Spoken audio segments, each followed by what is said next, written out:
कोई बेलन घुसेड़ रहा है, कोई पिछवाड़े में बरनौल लगा रहा है, कोई तेल लगा के सुहागरात मनवा रहा है, और इनकी किसी को अभद्र भाषा नहीं लग रही। सारे के सारे ब्राह्मण हैं, यकीन ना है तो इनकी हिस्ट्री उठाकर देख लो, ये सारे ब्राह्मण हैं। और एक चवन्नी चोर वो त्रिपाठी, राज त्रिपाठी, जिसको बोलना तक नहीं आता, फिर भक्तों को गालियां दो, भक्तों के बेलन घुसाओ, ये कर देंगे वो कर देंगे, तो इसको सोशल एक्टिविस्ट नहीं कहते। तो ये ब्राह्मण ही तो आपको बावला बना रहे हैं। आरएसएस जो है ब्राह्मणवादी तो है। ये आपको जो शूद्र कहने की जो सारी एक मुहिम चल रही है, आपको जो मीला ढोने वाला बताते हैं, वो कौन बता रहा है? वो आरएसएस वाले तो बताते हैं। आरएसएस कौन चला रहा है? सारे पंडित ही तो चला रहे हैं। तो ये पंडित ही मिलके फिर आपको बेवकूफ़ बनाएंगे। डिफरेंट चैनल से आएंगे, आपसे कहेंगे हम आपके भाई हैं। वो रबेल भाई को देखिए आप।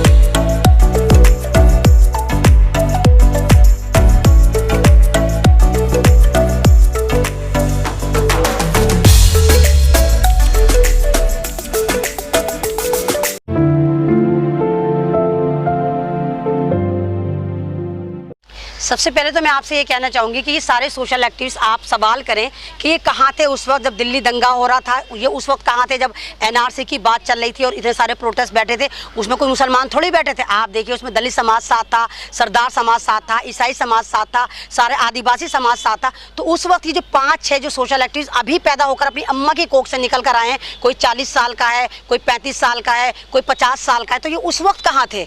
और ये उस चलिए मैंने माना चलिए दिल्ली में मुसलमान मरे थे, मुसलमानों की तो वैल्यू कोई है नहीं, ये तो कीड़े मकोड़े मर गए तो मर गए। लेकिन उस वक्त जब दिल्ली की सड़कों पर, यूपी की सड़कों पर, हिंदुस्तान की तमाम सड़कों पर चल चल के लॉकडाउन में मजदूर मर रहा था, भूख से मर रहा था, प्यास से मर रहा था, तो उस वक्त ये चवन्नी चोर सारे सोशल एक्टिविस्ट कहाँ थे? सवाल बनता तब ये कहाँ थे?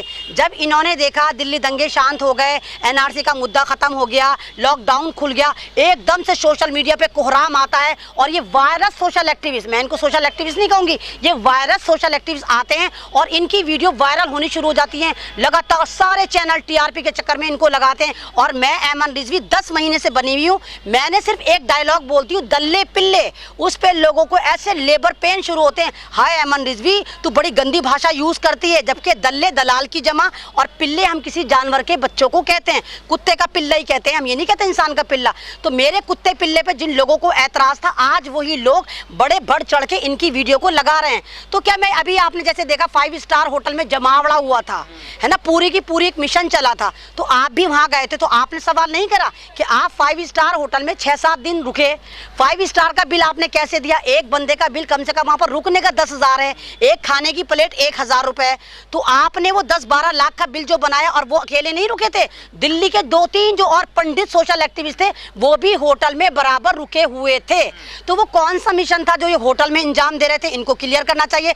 जब आप चंदा पब्लिक से मांगते हैं, हमें एटीएम करो, हमें पेटीएम करो, हमें सेटीएम करो, हमें गूगल पे करो, तो जनता आपसे पूछेगी जिसने आपको बनाया कि आपने वो होटल में आके ऐसी कौन सी मिशन था जिसको आप अंजाम दे रहे थे? आप पब्लिक के पास नहीं गए, आप पब्लिक से नहीं मिले, आपने होटल में मस्तियां करी, वहाँ पे वीडियो बनाई, तेल लगा के सुहागरातें मनवाई, बेलन चकले चलवाए, तो वो कौन सा मिशन था? पब्लिक आपसे सवाल करती है।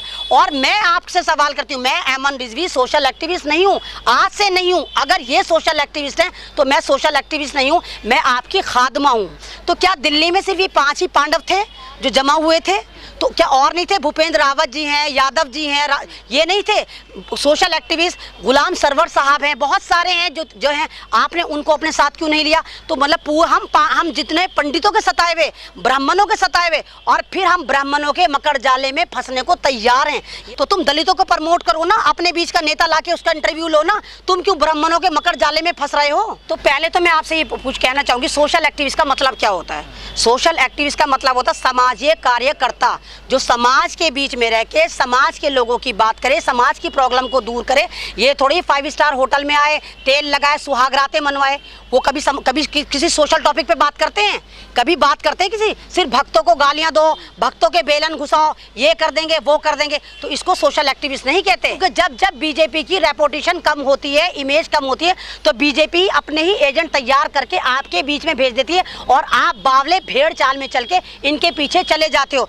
एक चैनल थोड़ी 50 चैनल ने एक्सपोज कराए इन सोशल एक्टिविस्ट को। हमें तो पता है मुसलमान हैं कि हम सही हैं, तो आप हमारे इलाकों में आके हमें क्या बता रहे हो? आप उन लोगों में जाओ ना, 88% नॉन मुस्लिम है जो मुसलमानों को जिहादी कहते हैं, आतंकवादी कहते हैं, वहाँ जाके आप हमारी छवि सही करो ना। आप हमारे ही इलाके में आके कहते हो भाई संविधान कुछ चीज़ है, हमें पता है संविधान है, और अभी गाजियाबाद में जाके वो कह रहे हैं कि शाहीन बाग नहीं बैठने देंगे और दफ़ा 300 क्या नाम है NRC भी नहीं लागू होने देंगे। तो NRC तो मैं 10 महीने से कह रही हूँ कि NRC लागू होगी ही नहीं। कोई जेल इतनी बड़ी नहीं है जहाँ हमें घुसा दें या गोलियां मार दें। तो शाहीन बाग, माफ़ कीजिए रबेल भाई, आपसे पूछ के नहीं बैठा था, और अगर ज़रूरत हुई तो हमारा संविधान हमें इजाज़त देता है कि अगर हमारे पे जुल्म हो तो हम सड़कों पर आके बैठे, और हम बैठेंगे अगर ज़रूरत पड़ी। उसके लिए हमें आपकी परमिशन लेने की ज़रूरत नहीं है।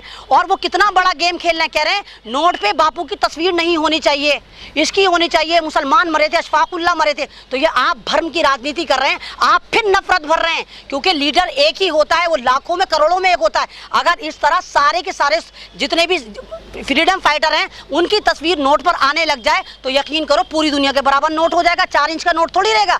तो आप ये सिर्फ लोगों को गुमराह कर रहे हैं, आप मुसलमानों के अंदर हिंदू मुस्लिम कर रहे हैं। जैसे आपने कहा कि सोशल एक्टिविस्ट, तो सोशल एक्टिविस्ट तो केजरीवाल भी बनकर आए थे।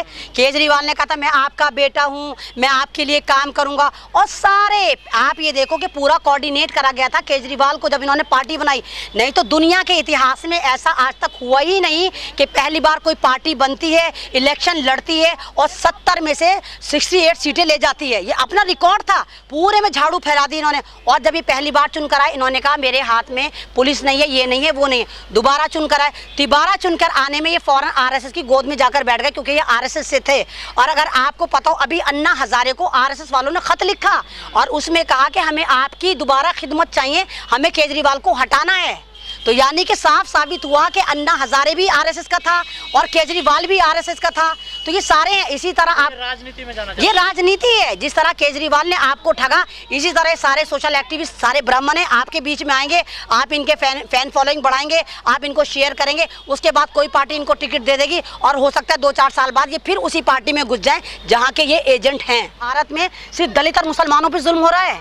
कन्हैया कुमार का वही जुर्म, उसका भी वही जुर्म, और दोनों एक ही साथ पढ़ते थे, एक ही यूनिवर्सिटी से निकले थे, एक ही एजेंडा लेकर चल रहे थे, लेकिन एक को जेल हो गई क्योंकि वो मुस्लिम नेम था, एक आराम से फिर रहा है। तो साफ ये वाली बात हो गई ना कि भारत में सिर्फ मुसलमानों को टारगेट करा जाएगा, भारत में सिर्फ दलितों को टारगेट करा जाएगा, भारत में सिर्फ आदिवासियों को टारगेट करा जाएगा। तो उसको क्यों टारगेट नहीं करा गया? कन्हैया कुमार को क्यों नहीं उठाया गया? जबकि केजरीवाल ने तो आते ही कह दिया था मैं कन्हैया कुमार की फाइल भी दे रहा हूँ। तो उमर खालिद को क्यों उठाया गया, इसको क्यों नहीं उठाया गया? ये जो दलाल कहते हैं ना भाई, ये पूरा IT सेल है जो आपके पीछे लगा हुआ है, मुसलमानों के पीछे लगा हुआ है, आदिवासियों के पीछे लगा हुआ है। जब किसी दलित समाज ऊपर जा रहा होता है, कोई सोशल एक्टिविस्ट बनकर आता है, तो इन्हीं के दलाल आके वहाँ पर कमेंट करते हैं, उसको बिल्कुल डिग्रेड करते हैं, दलाल बताते हैं।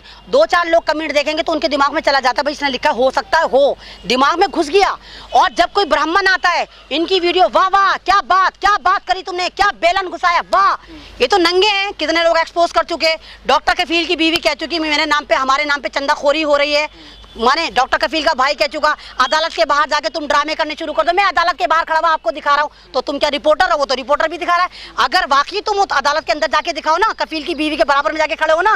कि डॉक्टर कफील की बीवी कह चुकी, उनके भाई कह चुके कि हाँ भाई कोई कुछ लोग हमारे नाम पर चंदा मांग रहे हैं, तो उनका नाम बताने की जरूरत नहीं है। आप समझदार है कौन लोग थे वो, कहाँ से आए थे। और अब उन लोगों के इतने हौसले बढ़ गए, अब वो अपनी वीडियो पर भी लगाते थे गूगल पे, ATM पे, ये पे, कि उनको मांगने की इतनी आदत हो गई है, चंदाखोरी की इतनी आदत हो गई है कि वो अब अपनी वीडियो पे टैग करते हैं कि हमें डालो, क्योंकि उनको पता है कि भारत वाले बड़े मूर्ख होते हैं, हम भारतीय बड़े मूर्ख होते हैं, जज्बाती होते हैं। हम देखते कोई अच्छा बोल रहा है, भक्तों को गालियां दे रहा है, BJP को गालियां दे रहा है, हम अपने दिल, गुर्दे, फेफड़े पूरे जो हमारे पास 2 रोटी का पैसा भी होता है उसकी गुल्लक में डाल देते हैं, उसको भीख में दे देते हैं, और फिर वो हमारे में प्यास काट के आगे निकल जाता है, अगले मिशन पे निकल जाता है।